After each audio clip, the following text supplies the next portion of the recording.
Boris Johnson faces a potential rift with senior ministers and generals at the start of a key NATO summit in Madrid after Downing Street indicated it would abandon a key manifesto commitment to defense spending.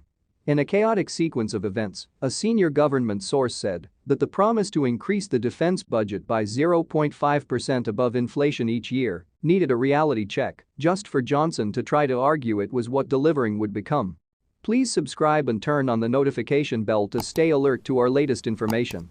Traveling from the G7 talks in southern Germany to Madrid, where the agenda is once again dominated by the Russian invasion of Ukraine, the Prime Minister also pointedly dodged questions from reporters about whether he would consider the idea of increasing defense spending to 2.5% support of gross domestic product by 2028.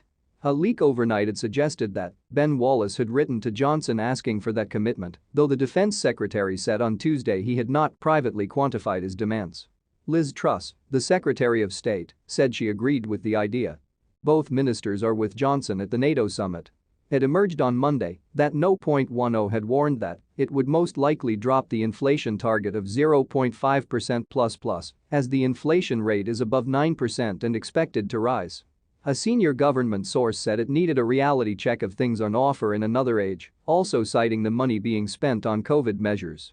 Asked about the comments, Johnson insisted the pledge would be honored, but in terms, that seemed somewhat different from the manifesto's pledge, which simply said that the government would not only buy at least 2% of the spent gross domestic products on defense but would also increase the budget by at least 0.5% over inflation every year in this parliament.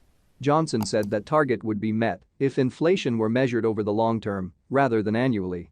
Johnson was asked if he supported the idea of a 2.5% target, but he avoided that question and only referred to the record defense spending.